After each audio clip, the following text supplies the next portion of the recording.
From the art of the deal to keeping it real. Live from the Simply Vegas studios, it's The Power Move with John Gafford. Back again. And Counselor, dude, it's been like a month since I've seen you, I think. Has it been 2 weeks, maybe. It's been that long, dude. It's been a hot second. Did take a little bit of time off because got some projects going on and things happen. But we're back. And our IQ level on the show way lower. You weren't here when I came up with it though. Because I had a debate and literally we put it on the gram. I forgot about this. I've been called it like 4 times by now. I know we have. We put it on there and I was like, by me. Yeah, do we do a Bulgarian mongoose or do we switch it? I thought the new one because I was watching LSU play and it hit me, the Money Badger. For Colt. And I put it up on social media. It was a 50-50 vote, and I can see the disdain you already have for it. Or is it just the love for the Bulgarian mongoose? Yeah, how many people come up to me like, you know what the problem with the Bulgarian Badger. mongoose is that it's not good to have that stick. What was good was a new one every week. Yeah. But the Bulgarian mongoose was the one where I just felt like we were on the top of the mountain. Yeah. Like, where do you go? I think at the top of the mountain. So you go, do you keep doing that? You try to improve, do you innovate? You can't climb any higher. You just run with it. you think I look like the Money Badger with my ascot? You know, in We all didn't even fairness, talk about the ascot today. if you showed me a picture of a man with an ascot, it would be Money Badger. That's a good point. Yeah, Whatever. he just tipped the Money scale. Badger, The Money Badger. Bulgarian, Thing whatever it is. Sexy. Ascot, whatever it is. Colt Amadan joins us on the Power Move today. And as well as always, the Counselor Chris Connell. I am your host, John Gafford, and welcome to the Power Move. This is a show where we talk about business, we talk about life, we talk about lots of stuff. But we're going to start talking about something a little more specific here for the next little bit. Is this me banging or you banging or who's banging? you. That's me banging. I'll turn it off. Sorry. But we're going to talk about a couple of things that are important because, number one, I've been working on a side project, which is why I haven't been here, and I have been working on a book, and that book is getting close to having some framework and having some things. And as we have the chapters laid out and kind of the general idea of how this deal is going to go, I wanted to kind of start breaking the podcast down into individual chapters that we already have. And I want to kind of get some feedback from you. So you listening at home or you watching on YouTube, do me a favor, comment back, hit us up if you see this clip somewhere floating around on social media. If you're watching it in its entirety, if you're listening to it, If you manage at Chili's. whatever it is. No, if you don't manage Chili's, your opinion matters not to me if you work at Chili's. But if you, anywhere that you may see this, if you see it somewhere where you're not somewhere you can comment, DM me, go on Instagram and DM me and tell me the parts of it that resonate with you, because this is kind of like my live feedback for how this is going to go. It's going to be real hard to do a scratch and sniff book over podcast. It is.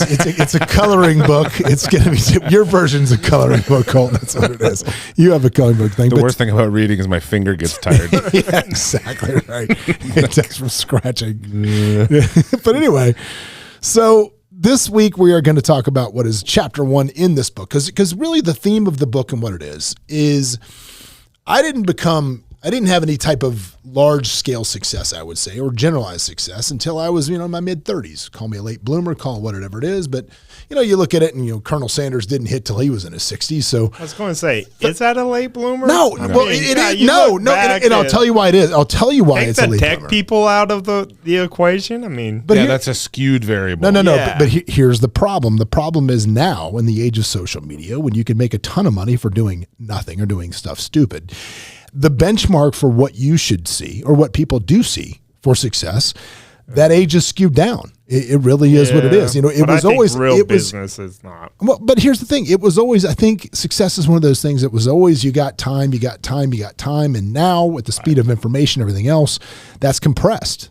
And I can tell you when I was in my early 20s, mid 20s, whatever it was, and even in my 30s, and I would say I had some cool jobs and I did some cool stuff. You know what I mean? But I was never really in my own mind successful. And I kind of found myself, when we were working with the editor, and I was coming up with the title for the book, and I was coming up with what it was. We talked about The Apprentice, and when I was on The Apprentice, and she said, at one point we're talking about, what's the biggest thing you learned on The Apprentice? What was it? And I said, well, it was this. I said, it was funny. It didn't come from Trump. It actually came from Mark Burnett. And we were standing there, and they were prepping for a shot one day outside of Trump World Tower, which is where they set up and give us a task. And the production's there, and everybody's going. And it was just kind of a cluster, right? You could just tell, like the cranes were like, this wasn't working. You could tell the jibs something wasn't right. And it seems like everything was falling apart. And the crew, and Burnett was there, so the crew's all freaking out, and they're running around with their hair on fire because he could be a hard guy to deal with. And Kristen Kirchner, who was on the show with me, as Burnett goes storming by, she says to him, she goes, treading water today, aren't you, Mark? Right?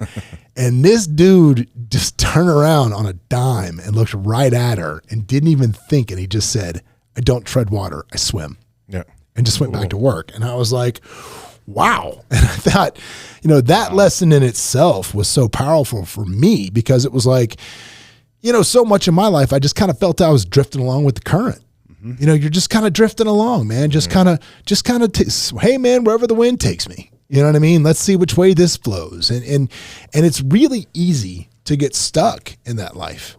I mean, whether you're in hospitality, when I was stuck in that life for a long time, when you make your money, and then at the end of the shift we shut down, and then everybody goes to the bar, and then wash, repeat the next day. Yep. You know what I mean? Cash, tip everybody out. Yeah, tip it, and it's the next day, and it's so easy to get caught in that cycle of self-inflicted mediocrity. It's so easy to do. So I wanted to write a book kind of chronicling some of the stories from my life and some of the things I've seen from other people on how to escape the drift, is essentially what the book is called. And the first chapter that I really want to talk about today is about where it all starts and ends for me, which is honesty. And I think honesty is something that I find to be one of the most important virtues, that it's very easy as a child or as a young person to be in a circumstance that it becomes repetitive and easy to not tell the truth for whatever reason. And you kind of get caught in the cycle of doing that. And once you start that, it's very difficult to break that cycle. And I think it's about not only being honest with others, but if you're not honest with other people, it prohibits you from being honest with yourself. Sure. I mean, I think that's just where it all begins and ends for me. And so today what I want to talk about is honesty. I want to talk about some of the things that you guys may have done in your life where you felt you weren't honest and why that might have been. And then I consider both of you guys to be pretty honest. I mean, Chris, you're a lawyer, so you're as honest as you can be. Oh, we'll talk about that. we'll talk about what that means and what I define honesty as, which I find that interesting as well. It's like Lefty from Donnie Brasco. He's like, Donnie, even when I lie, I tell the truth, or whatever. Just that whole thing about I don't lie. Lying to me is a refuge for the weak. Mm-hmm. I think if you lie, hey, where were you? I was at the Smiths when you were at the Albertsons. I don't care what it is.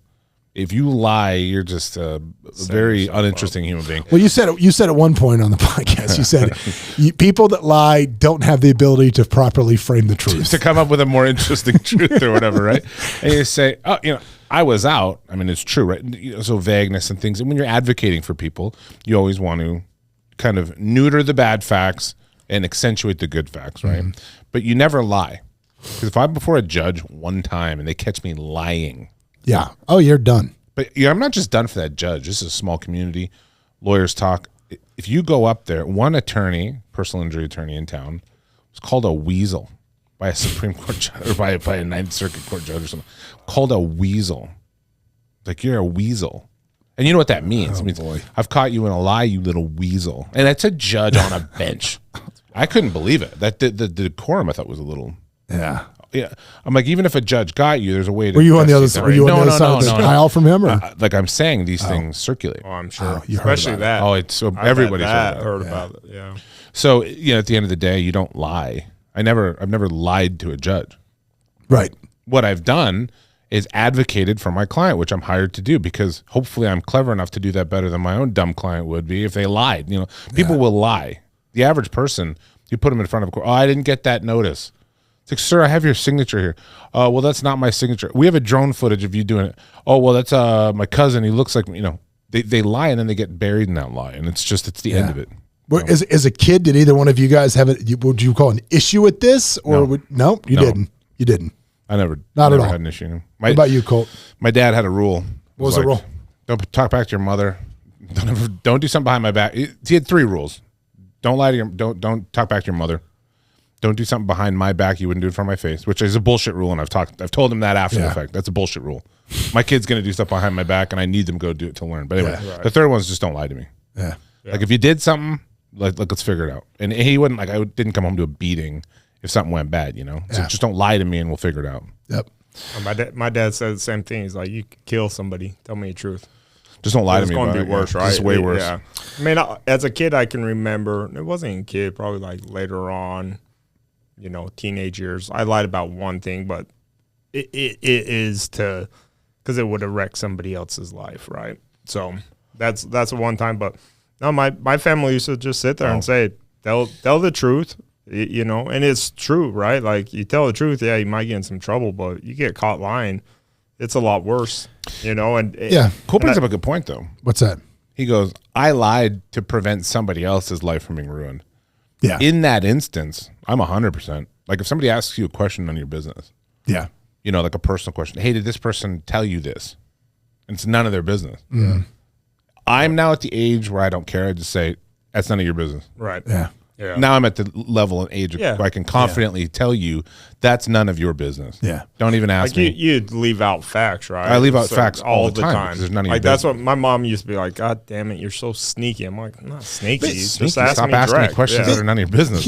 Here's the thing. Like I find that like with me as a kid, like it wasn't lying to stay out of trouble. That's not the kind of lying that I'm talking about. It was feeling the need to lie to belong. And this is something that started when I was a very young kid, man. I mean, you know, my parents got divorced, and you know, when I was a young kid, as you know, as at least 50% of the people listening to this tap to you as well.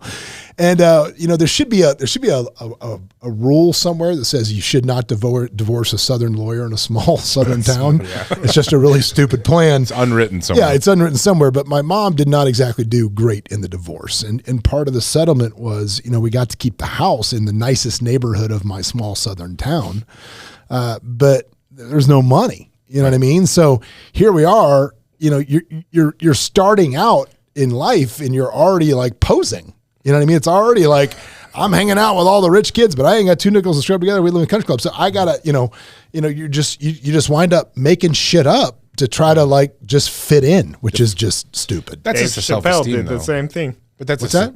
Dave Chappelle. Oh, he's like, I'm not from the hood. You guys just all assume that. He goes, I was just a broke guy in middle class, right? Yeah. And so, but I think a lot of people did. You know, as a kid, I didn't really go through that because everything I was tied to was sports related. You can't lie about sports, right? You can't be like, oh, I made 10 touchdowns. No, you didn't. We watched games. I watched the game. Yeah. No, that's a really good point. I most of my life focused around sports and not the social. Yeah. So I didn't have to try to impress people because where I'm from, people didn't have stuff. Yeah. Like really looking back on it, you look at some of the wealth, you know, just the things you've done and seen and experienced yourself. That level of wealth didn't exist where I'm from. If you're a lawyer or a doctor in my town, you were banging rich, but there was a dozen of you. Yeah. You know, there wasn't a lot of you, and when you're a lawyer in a small town, you're getting paid the wages of, you know, you're getting paid the hourly fees of people in that town. So I guarantee, you know, in Mulberry, I don't think attorney's fees are $400 an hour. You know, I don't think they were. Yeah, I mean, again, but I think a lot of people do this. And I think so. You know, I know they do. The reason I said I didn't because I tied so much to sports, right? Well, look, don't get me wrong. There was also some lies along the way to keep my ass out of trouble. Yeah, I mean, we were laughing. yeah. Of course. If you have siblings and you're older, I love the fact that when you get with your parents sometimes and you start outing each other over shit you did when you were younger. Like your early 30s. Oh, I no, feel no. like at like late 20s, early 30s, you can start outing stuff. The best one I had was I was making fun of my sister for something she did. I don't remember, in front of my mom, and I don't know, maybe she took acid and went to a dead show or something. Who knows what it was, right? And we're outing this in front of my mom, and I was like, really? And then my sister goes, well, really, Mom? At least I never caused you to commit insurance fraud. And I was like, I'm sorry, what? What was that? What's the statute of limitations on that before we go any further? No, I'm pretty sure I've looked it up and whatever, but it's not there. But no, so I don't know if I've told you guys the story or not, but I'm telling you now. So what happened was when I was 12 years old, Me and my friend Corey Daigle, who's since deceased, so I guess I would have to take the heat on this on my own if the statute of limitation not up. But we're playing Match Flick in our house, which is where you take the box of kitchen matches and you flick them at each other and they light in the air. We're playing this game in my house, and all of a sudden there's a knock at the door, and I'm like, "Oh, who's that?" And we had these big, heavy wooden doors on the front of the house, and we're always a bitch to open. Like the lock didn't work, right? And anyway, so I go to the door. I'm trying to open the door, and Corey starts hitting me in the back of the shoulder. He's like, bro. And I turn around, and the living room's on fire. Like the drapes are on fire, the couch is on fire, the carpet's on fire. I'm like, the room is on fire, right? Like you see in the movies with the smoke, like it's crawling, like backdraft going up the wall, right? I'm like, holy shit. So I'm yelling, the house is on fire. It's on fire. It's on fire. So anyway, the guys that came to the house were call them North Florida juvenile delinquents, whoever they were, and the 16, 17-year-old range who had come. They were doing a car wash, my sister was, and these guys were coming to our house to get another bucket and a hose. And so anyway, they came in, they put the fire out, right? But I'm looking at the couch, it's burned, the carpet's burned, the house smells like smoke. I'm like, what am I going to do? Electrical fire. And the guy goes, all right, I can get you two knuckleheads out of this. You just got to disappear for like an hour and a half and then come back in like an hour and a half. All right, man, you're going to get me out of it. No problem. I'm gone. So we walk down the golf course and we walk down towards the lake and we just hang out there for a minute. And they come walking back up. And we walk up and there's like 4 police cars at my house. I'm like, what is going on, right? So I'm walking up the house, I notice and this is like back in the day, dude. I mean, even this is like early 80s, but even still our like hi-fi or stereo or whatever it was is probably from like Still a phonograph. It's like 1969, right? It's like one giant solid unit and it's laying outside and our whatever crappy TV is laying outside. And I'm like, what's going on? And the cops are there. I come walking up. I'm like, what's going on? And there's, my sister's friends sitting there. And the cop, that crack police force from my hometown is like, you know what? 2 guys broke into your house and were stealing this stuff. And these 2 gentlemen came up and caught them in the act. Really? They took off fleeing. But, we've heard about this where they set the house on fire to cover their tracks. Classic. This and that. My mom pulls up and she's like, bandits. oh my God, we got robbed. And I'm like, oh, we got robbed. And literally, I guess insurance covered like everything. You never told her that? Mandy told her when I was like 35. Wow. Mandy told her. So. Snitch, Mandy. Snitched me out. Yeah, she snitched me out. So yeah, there was that. So there was definitely times when lied. So you maybe didn't start off with the most honest track record. Yeah. No. Yeah. No, when you're a kid though, you're not. You're doing it to save your own ass. It's survival. Yeah. It's not. It's CYA. I don't know that's even. I don't know that you can expect a kid who doesn't have a fully formed prefrontal cortex to be that honest because it's like, oh, I screwed up. You're a. Yeah, that was dead meat. You set your house on fire. That's dead meat. I mean, but thinking back on it, what would happen if one of your kids accidentally set your house on fire? I mean, you're not going to beat him to death. No. You'll just be like, you're an idiot. But you're 12. But okay, you're 12. You've just done this. There's any opportunity for redemption standing in front of you in the form of 16-year-old juvenile delinquent telling you they're going to handle it for you. You take that. You take the door. Yeah. But there's a difference between being you're not a dishonest person, right? You weren't elements screwing your mom over by lying, right? No. No, and it's like you're trying to save yourself. The built-in. That's why people are dishonest in a lot of ways, right? Mm-hmm. It's a survival instinct.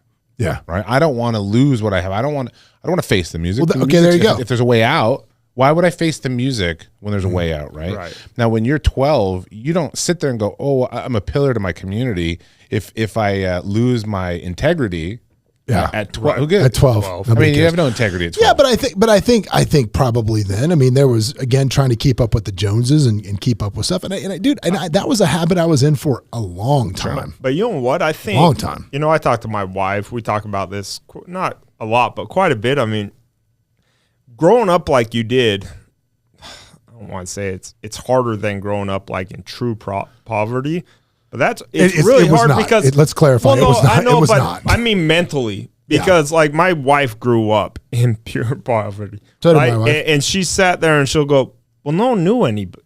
You don't know. There was nobody out there that was like balling, had a new car. Like everybody was walking. Everybody was poor. You didn't expect everybody's anything. poor. So you're around other poor people, so you didn't know what you didn't have, right? Well, where if you grow up like that, you see everybody. I remember everybody getting rollerblades. I'm like, I want rollerblades. And my mom's like, we don't have money for that. Comparison is the thief of joy.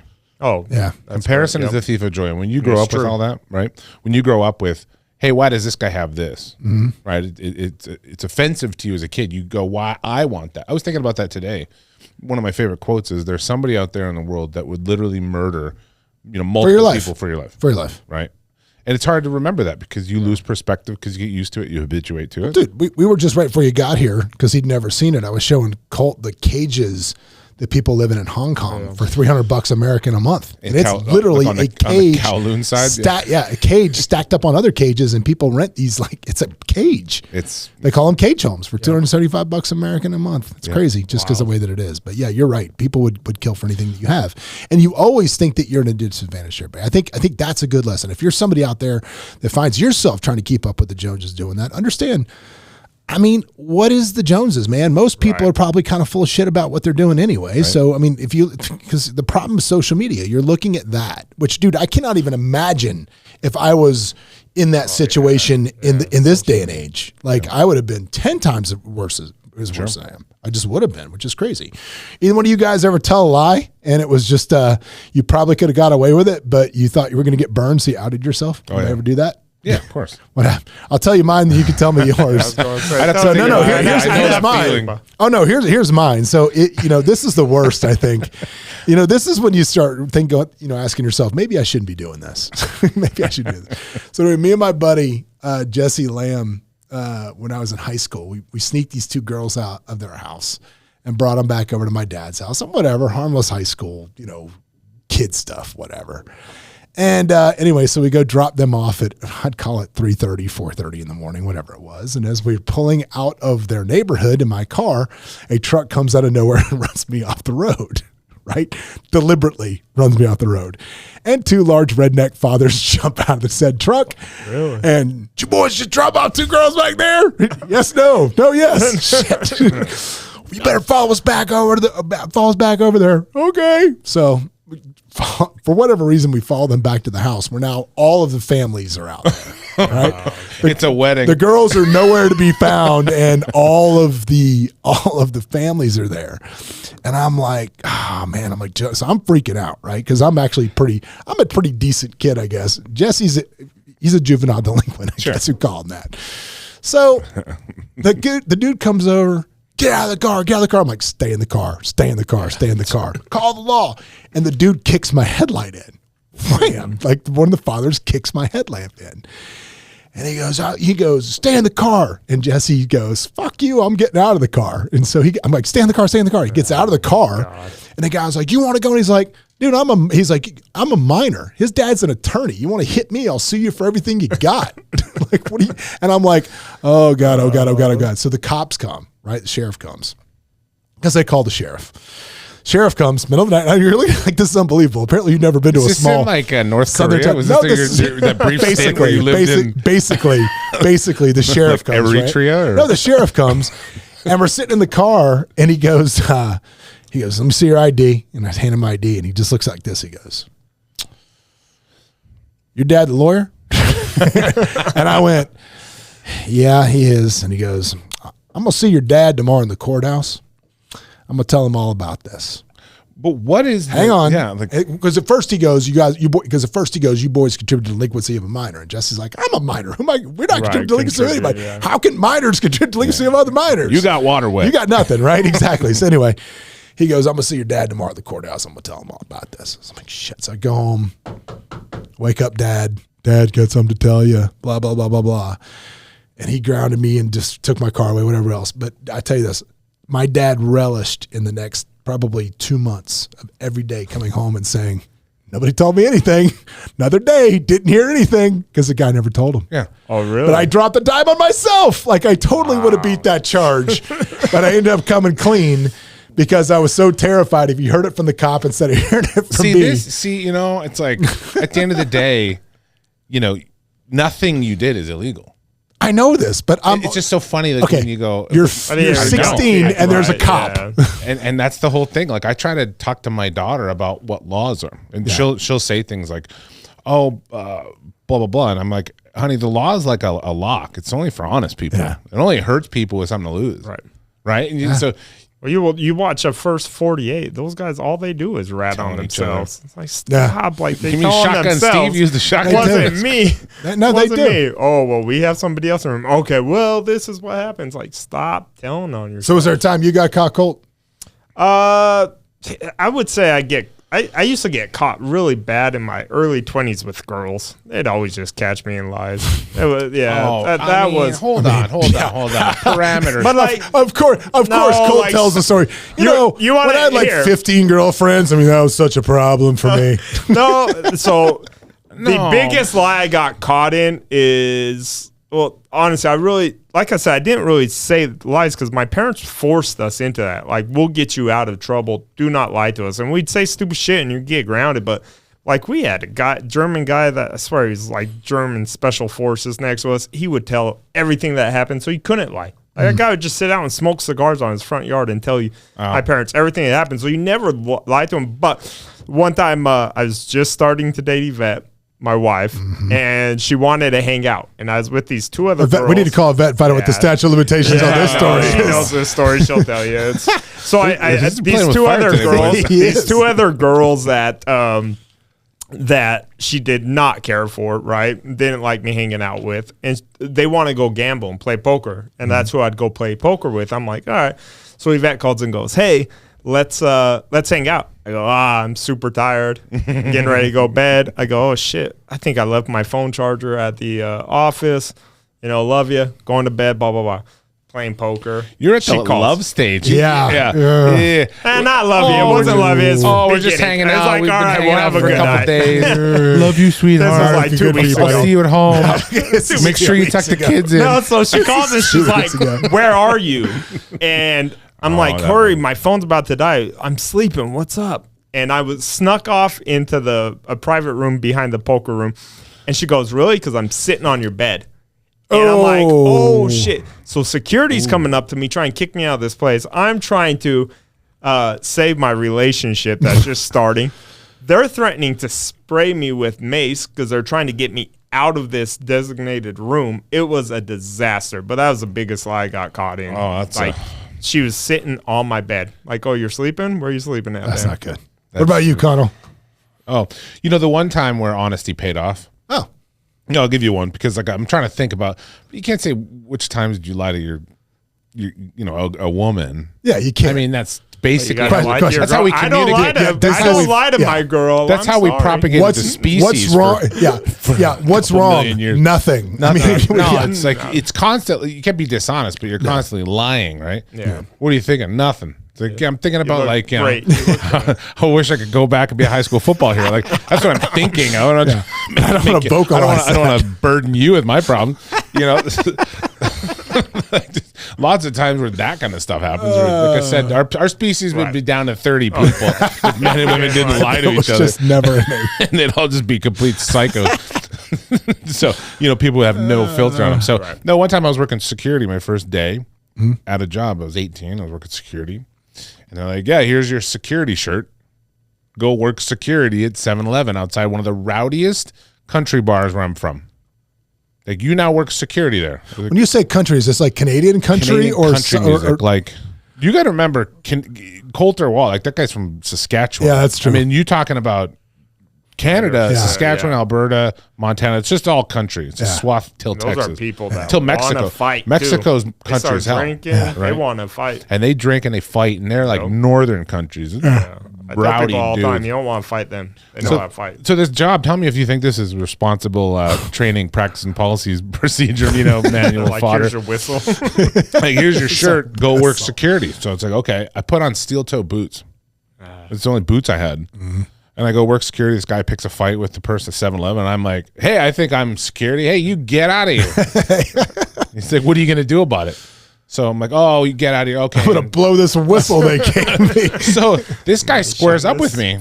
Squares up with me in the 7-Eleven. And I'm making, 48 pesos an hour or whatever. Like nothing. Like just not making anything. I don't know what it was, $6, $7 an hour or something. Right. And this guy squares up with me, and I just catch him, and I just punch him and drop him. And I start kicking him when he's down with steel toe boots on. Just one of those things. Like I'm in a fight. I'm kicking this guy. It's on camera in the middle of a 7-Eleven, and I am just kick. Like I'm mad now. I'm just. It's no longer about a job. This guy was trying to pick a fight with me, hammered, drunk, and throw him outside, and he's freaking out. Smashes the glass in the store, and now it's a whole thing, right? So I all of a sudden come to. I'm like, I just kicked the shit out of this guy with steel-toe boots on. I'm like, that's the dumb. I knew better. I should have known better. So I go to the police station to make a report myself. Just be like, I need to get ahead of this. Right. Like I need to get ahead of this immediately. And again, like you said, never heard another word about it. Never heard. Because I had the filed report. I was the one that was the same thing. Yeah, you went and did it. So honesty is the best policy when you're really not being a piece of shit. Like you know what I mean? If you're you know what I heard? Listen to this story. I'm not going to say names. I heard a good story. I heard a story. No, not this one. No. I heard this story at the tailgate. I don't think you were there yet. Okay. The story came on the tailgate that somebody that we know, this happened to them. And look, man, I've been mad. Look, if you've seen from my never-ending war with Chili's, I can lose. I can hold a grudge. Right? I can hold a little grudge. Right? About a year. Apparently, during one of the preseason games, somebody that we know came out to the parking lot, and their car had been door dinged by a car next to them. At which point, they took it upon themselves, apparently, to kick this person's door in, like massive dent on it. What they did not realize is all of the poles in the parking lots around the stadium have cameras on them. Mm-hmm. They look him up. They find him on the camera. They figure out who he is. They pulled his season tickets and banned him for life. Yep. God, what an idiot. Let that be a lesson to you yourselves. You're always on Dude, camera. let that be a lesson. If you spend all that money on PSLs, they can't take it away, and they will. And they will. So I'm not going to get into the details of it. Yes. Similar? Somebody we know, somebody you know, okay, who knows somebody. Okay. They last year put a post up on Instagram at the Raiders game. You know, unvaxxed at the Raiders game. Oh, wow. Got banned for that? So we worked it out. Okay. Sorry. Really? We worked it out. Sorry. And we had to show evidence that it was like not a true statement. It was just supposed to be funny. Right. And we had to work it out. Wow. Really? But it was PSL's gone, tickets gone, like zero nuclear option. I think people need to realize and it was just that, like, right? Yeah, dude, 50 grand, don't push 40 it. grand. Did you read your PSL agreement? I did not. Well, I'm just like, I just buy the tickets. I don't get in fights. Yeah, but true. But did you? I had no idea they could just nuke you like that. Oh, they can. It's you don't own it. Remember, you and I talked about something. I thought about that the other day, John. What a great idea was that would have been if you could have pulled it off, right? We don't need to talk about what it is, but John had this really great idea about maybe some arbitrage opportunity, and it didn't work out because certain I think legal issues or whatever, but still a great idea. And you look at it now and you go, those things are very expensive. Yeah, they're ridiculously expensive now. And to imagine someone could just take 50 grand out of your pocket. We would have killed it. We would have killed it. My idea. I don't think we'd have. We would have got banned from the stadium. That's the problem, what would have happened. But, as it goes along. But idea. I think that if you're somebody out there that tells, I can tell you the moment I stopped doing it, the moment I decided I was done keeping up with the Joneses, I was just done with it. It was this moment, and it was funny because I perceived this as one of the worst moments of my life. This is what I literally, when it happened, in the second that it happened, it was like you would have thought my entire world collapsed, and this is the moment. So again, you get to a point when you start working and you just get to a certain level in what you do that people just start to assume things about you, right? And because I did briefly, step foot on the Florida State University, can't join a fraternity, you can't do those things. I did do those things, but I in no way had any type of decent academic career or even came remotely close to getting a college degree. But I always told everybody at that time in my early 20s, late 20s, whatever, that I'd gone to school and I'd finished school. I told everybody that. Well, you did finish school. See? Yeah, I finished with a degree. Not in their definition of how it finished, but I told everybody that because I thought it was so important that everybody think that about me. And so I get on The Apprentice, right? And they don't really tell us the pretense of what's happening. And I'll never forget this. I was sitting in the boardroom the very first day we're filming, right? We're sitting there and Trump's laying it out. And he's like, this season is book smarts versus school smarts. all of these people over here have a college degree and all of these people over here are just high school. And I'm like sitting in that chair while they're fucking filming. And I'm like, holy shit, my life just completely fell apart because I've told all of these people that I know, whether I told them, whether I allowed them to believe it, whether I allowed them to assume it, all of these things, I'm just crumbling in my chair. I'm like, I'm furious. That would be pretty. It was bad. Startling. It was a startling thing, and there's cameras running and everything else. But here's the lesson in this, people. Here's the lesson. Nobody gave a shit. Something that I built so high up in my mind, right? Nobody cared. So there's probably somebody listening to this that you're probably fucking holding something back, or you've got something that you're allowing people to believe, or you're puffing yourself to be bigger than you are, or you're doing stuff. It doesn't fucking matter because nobody's taking notes on you. Nobody's probably, people are so consumed with themselves, they're not even listening to the shit coming out of your mouth. Oh, greatest thing you can learn in life. I tell that my kids, when they get, I've got a big school project, I got to get up and speak in front of people. I'm like, cool, nobody's listening to you. They're all worried about they have to go up and speak next. So go up first and get it out because no one will even listen to you. But that's the truth. Like when I first moved to Vegas, the guy was doing some work with and everything kept going, you need to lie about how old you are. You need to lie how long you've been here. I go, no, why? I've been doing this since 18 years old. If they don't like me now at 25 years old, that's their problem, right? Like other people trust me in that. And why am I going to lie how long I've been here? Like there's LinkedIn, there's all this stuff. Like I'm not going to go switch stuff out because you will eventually get caught. Like especially if you do clients that long, they're going to say, oh, I remember this girl when I turned 30 is like, you're only 30? I thought you turned 30 like 8 years ago, right? It's funny. What you talk about when you say that nobody cares, literally nobody cares other than your friends who hopefully want the best for you anyway. Yeah. And who would forgive you if like, let's say you came up. They wouldn't even care about something. No, but they don't care. But it's just like they break your chops or you do whatever. And guys, oh, look at this guy. Oh, Mr. College graduate over here. Nobody cares. Literally nobody cares about you other than your very closest family, your closest friends, And your closest friends. But it's shocking though once you realize, because sit there, this is what I did, and you go, who are you thinking about right now? Yeah. Are you thinking about that guy over here, this guy? And I'm sitting there going, you're so worried about going out in public and, oh my God, what if I have this bad haircut? Oh my God, my hair's thinning. Oh my God, all these things. And at the end of the day, people gun to your head will probably have no idea that any of these things are happening.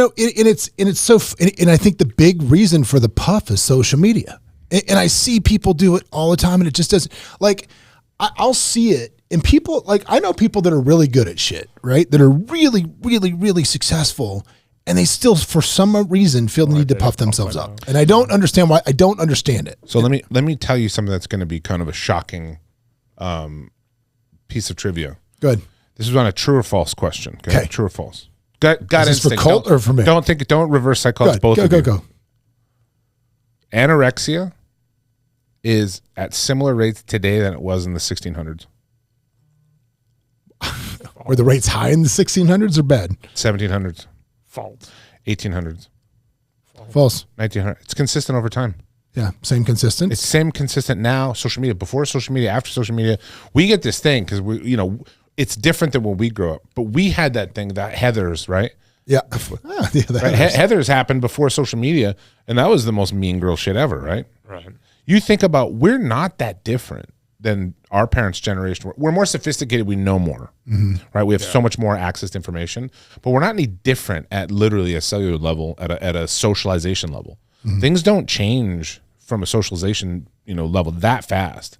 Your grandfather was out trying to get girls and drive around, do the same dumb shit you did, right? And you don't realize that as a kid. And then when you have kids, you realize, oh shit, my parents didn't know what they were doing either. But my point is this. My point, like, maybe anorexia is a little bit of a social fucking outlier. What I'm talking about is, I think it's made it okay to puff. You look at dudes that go rent cars for the day and lay on top of a Lamborghini and say, "Oh, I started an e-com store and this is my car."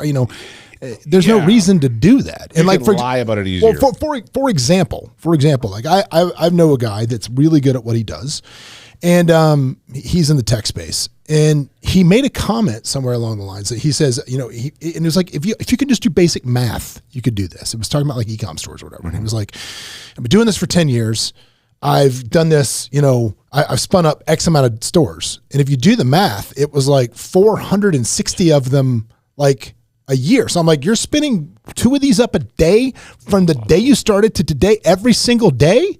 Like, it doesn't even make any sense. Right. And it's like, people just don't even take the time to look at that and say, how real is that? So the point is, if you're somebody that is good at something, you don't need to inflate it. Just be good at what you do. Because if he would have said, hey, I've done 200 online stores, that's fucking impressive. And they're making X. Yeah. you'd be like, damn, that's 20 stores a year. Yeah, dude, that's good, man. That's a lot. And they're all making money. Like that's great. There's no reason to puff with some crazy number. And I didn't understand that. stores. Like, who cares? At that point? And people they do that. They just puff. I was on a phone call with a guy trying to sell me some stuff today. I go, I'll be real honest. Like, for this business over here, I don't have that capital yet to be throwing that kind of stuff. Give me the base minimum. I'll look at it, blah, blah, blah. And he goes, thanks. He goes, this is usually 30 minutes of people lying to me about how much money they're making. I go, dude, we just started like 8 months ago. I don't have that kind of capital to throw. He goes, I want to have lunch with you. And I go, why? He goes, I make at least 600 calls a year about this, and it's for a big local thing. He goes, he goes, they all sit there for 30 minutes. Oh, well, maybe. He goes, you just straight up said, no, I don't have the money for it. And I go, there's no need to lie. Lying never helps anything. It hurts, right? I mean, you can sit there and say, oh, I'm going to tell you a little white lie about, oh, if you tell me, is this shirt stupid? And I say, yeah, it's whatever. But is that helping you? No, it's not, right? Like, no. I mean, lying. But I never. Are we focusing on too much on lying as opposed to? Because I think when you talk about we're going to shift to honesty. That's the point. We're going to shift to that now because I wanted to talk. We talked about for 41 minutes all of the things that built up and the problems that causes, and I think a lot of people, they're stuck in the drift. If you look at the if they're stuck in the drift and you look at the fuck moments they're constantly having in their life, a lot of it's because they're not just lying to other people, but they're lying to themselves. Right. And they're setting themselves up for failure by not being honest with themselves. Right. And I think that is a huge issue. I mean, for me, like I said, the apprenticing was a big deal for me. And I think when that happened and it was all of a sudden like, oh God, and I felt like that was, and the fact that it didn't have long lasting repercussions. And it's so funny now. Because every time I have to go to a deposition or something, every time I go, the attorney in his gotcha moment's always like, did you attend Florida State University? I'm like, I attended my fraternity in Florida State University. That was the extent of my education. Yeah.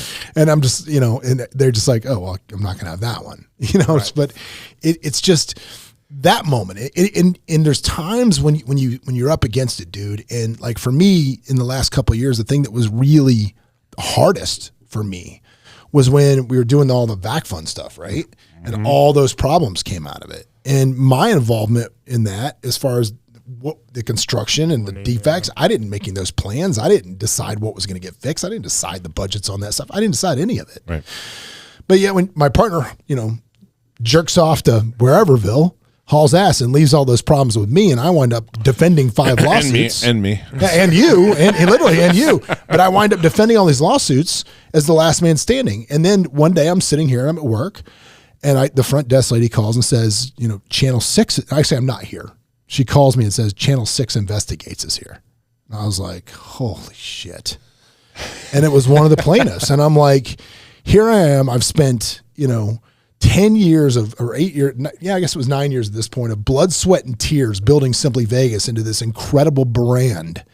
And now, because of some bullshit with a house that I had nothing to do with, I'm going to have the news out here filming my company and burying our brand. And it was terrifying. And I was like, all I could do was, I called him up and I said, I'll give an interview. I did it over at Van's office. And I was like, and I just said, look, I'm not responsible, but I am accountable. Obviously, I'm here. I'm working through this. We've been trying to fix this for 2 years. I have no knowledge of any of this, but I'm trying to make it right. And we ended up settling the case in the long run. But the fact that they tried to drag me down, that was some terrifying shit. And it was one of those moments when it's like, you can't squirm. You can't. Not in this day. That is a scary thing right now. Such an aside, though, when you think about how people think others are going to get their comeuppance. Yeah. It used to be, I'm going to call Channel 6 now. Now, if you told some 23-year-old, they'd be like, who? Yeah, exactly. Yeah, but social media and the internet, it's made it real easy to kill somebody's business. But it's very easy to lie. Yeah. On social media, for sure. Yeah. And you talk about honesty. How do you remain honest and have integrity, right, in the jungle? Well, I think that, that's the key to it too. It's honesty is so tied to integrity. Mm-hmm. It is so intertwined with that. It really, really is. I think, and honestly, who gives a shit what everybody thinks about you? If you start lying to yourself, that's when you're not going to succeed. And that's like John said, like, start being honest with yourself. You want to know somebody that's got like anxiety or stuff, it's because they're in their mind being honest with themselves, right? And they're getting upset with stuff or whatever. I mean, when you start being honest with yourself, like you always joke, what's one thing you'll never do? And it's like, well, I'll do anything, right? No, I will not cold call. You know what I mean? Yeah. Like, and I've been working on finding somebody to cold call for me. But if I'm going to lie to myself, I'll cold call, cold salt. Yeah, that'll never help me. No, that's why so many people get stuck is because they start setting unrealistic goals for themselves, and they start setting goals with action plan steps that they are never going to accomplish because they are either not within their comfort zone or they just, like you just said, if you wrote a business plan. And it said, I'm going to call on Tuesdays and Thursdays, and you already know you're not going to. You're stupid. Yep. And there's a really difficult thing that happens there because sometimes achieving your goals or changing your outlook or changing your future involves doing things that you don't want to do.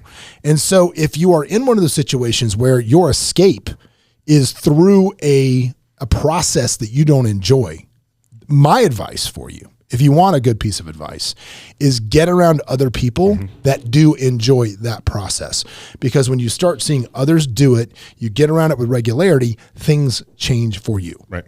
I couldn't agree with that more. I think when people have good partners, because, one's shake, one's bake. Yeah. And they don't do the same thing. You're not complementary. You're complementary. You're not. Right. You're not the same person. That similar. It's funny. John and I were talking one time a long time ago, and he goes, "You know why I really like this guy, Chris? Because I asked him a question. He said, I don't know." Yeah. Like you were taken aback when the guy didn't bloviate. Yeah. It keeps you out of trouble too. Because you're like, hey, what's it? I don't know. No idea. Explain to me what you just said there. Yeah, I don't know what that word is. Said. It was just one of those things. I just had that last Friday. 2 attorneys on the phone with, I'm trying to sell this gold mine. Oh, shit about gold. And I sat there. I'm like, do I need to know what that means? They're like, no, okay. Do I need to know what that means? Because I don't know what that means. Yeah, it means this. Okay, yeah. So then we should put this in contract. Like if I'd have sat there and pretend like, oh, yeah. These guys were putting together deals with the minerals and stuff that I had not a clue what they're talking about. Yeah. Well, I think so many people are just not honest with themselves about where they are. Right. About their situation. They think, because it's so funny, man. I think about my life when I was kind of, as I call it, stuck in that drift, right? And I think about the movie Two for the Money with Al Pacino when he was a gambler. I know you hated it, Cole. It's fine. But here's the scene in that movie. There's 2 things that I always think about in that movie. One of them is the Doors movie when Val Kilmer says, I'm like a poet trapped in the body of a clown that always seems to screw up at the biggest moments. But then I think about the Al Pacino movie where he goes to the Gamblers Anonymous thing and he says, you're not addicted to gambling, you're addicted to losing because you never feel more alive than when you're on the razor's edge trying to figure out how to save your ass. Yeah. And I feel a lot of kinship to those 2 statements when at that period of my life. I feel a lot of that. Like, oh, fuck, how am I going to get out of this? And it was kind of a rush to get out of it. The friends of Eddie Coyle. Yeah, to bail yourself out of those terrible situations. So if you're somebody that has a lot of the situations, maybe ask yourself, do I kind of enjoy this in a weird, perverted, odd way? Because maybe you do. That's a really good point about being honest with yourself. How many people are addicted to conflict? Oh, my God. Have you ever met people that just everyone else is an idiot? Every single person our friend Scott dates. And I was going to say, I don't mean like I'm not trying to rag on Scott, but the majority, like those girls love conflict. Every single girl. And he doesn't give them conflict. So and they hate it. They just thrive even more. And I told them, I go, dude, they just thrive off of you listening to him and not saying nothing. Like, there's no pushback. He had a date this weekend. He sent her home. Yeah. And he said, I think we would both be happier if you weren't here. Messed up that. Oh my God. I love that guy. I was crying when he was saying that. No, but people do. Some people love conflict. Some people like being sad, right? Yeah. Like, you'll listen. They thrive on Yeah, energy. I tell people all the time, vampires. how do you listen dude, to that? I'd be crying. I'm if I telling you, listened to that. if your energy thrives on negativity, Right. you're never going to get anywhere positive. You got to Or start figure out replacing. a way to make money off of that. But I don't know. dude, and you got to be honest. You got to be honest about it. And I think so many people are not. They just.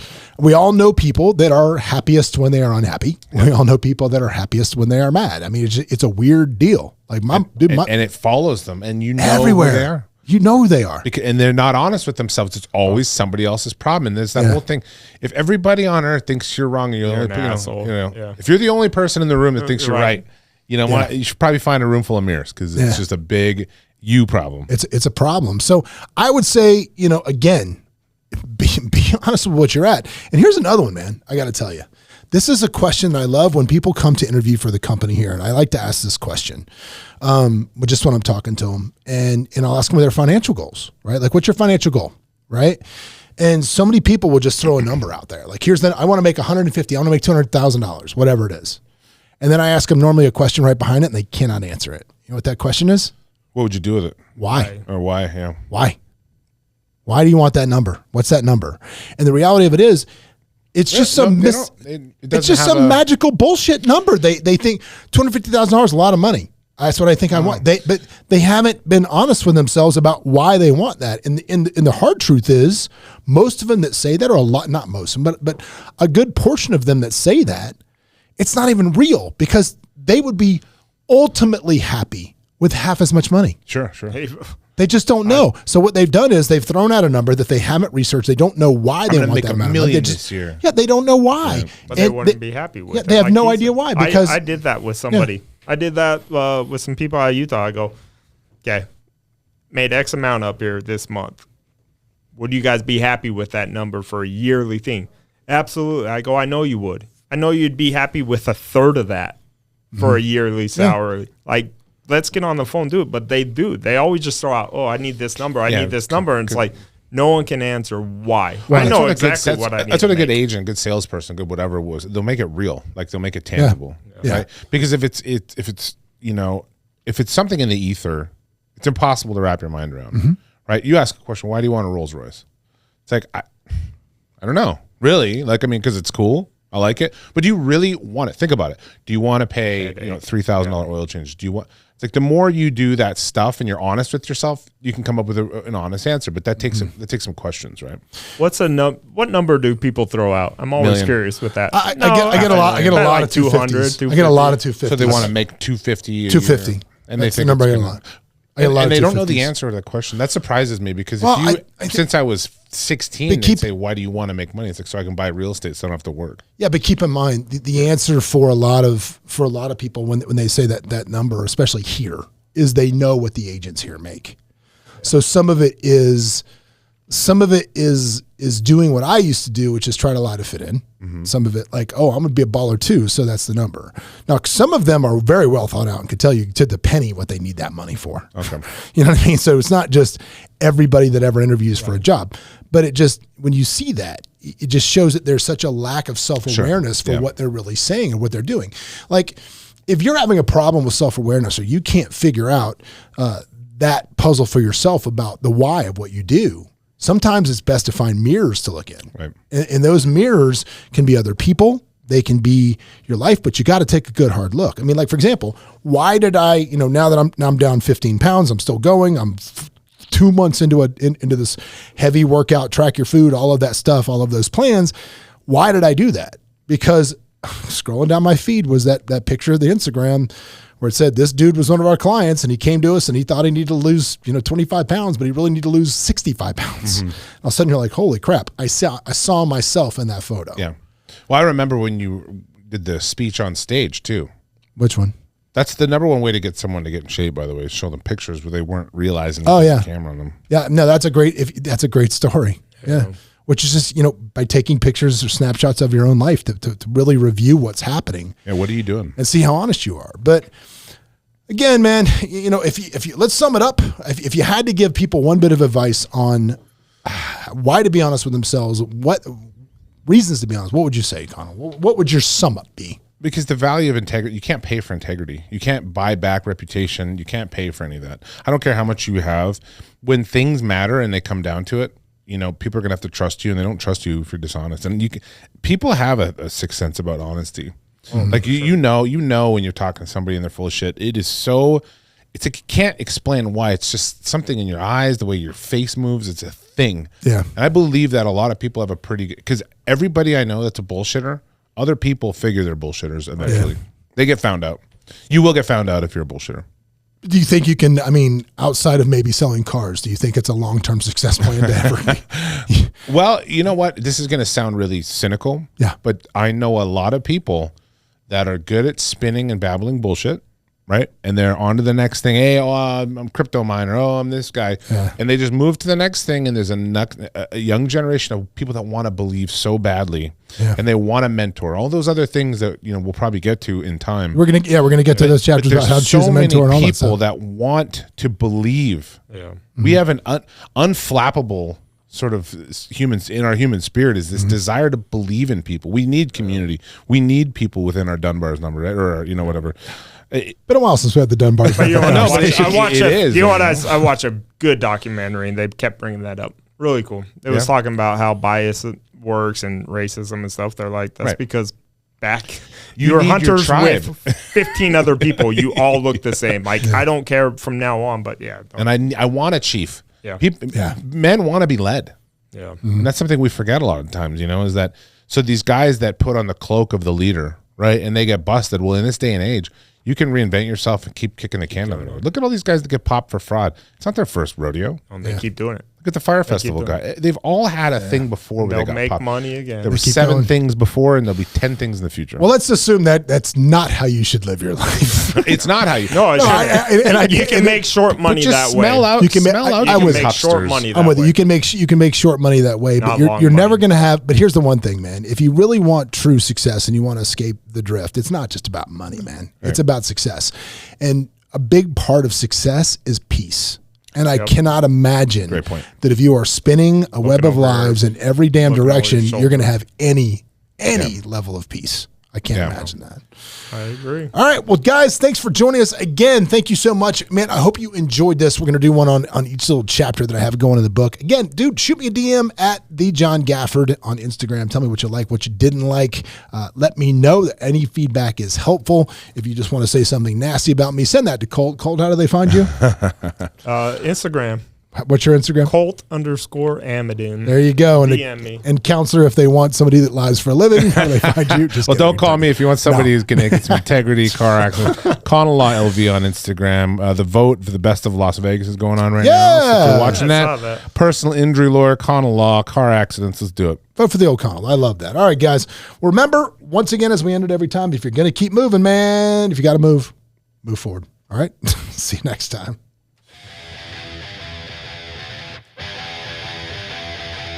Hey, it's John Gafford. If you want to catch up more and see what we're doing, you can always go to thejohngafford.com, where we'll share any links that things we talked about on the show, as well as links to the YouTube where you can watch us live. And if you want to catch up with me on Instagram, you can always follow me at thejohngafford. I'm here. Give me a shout.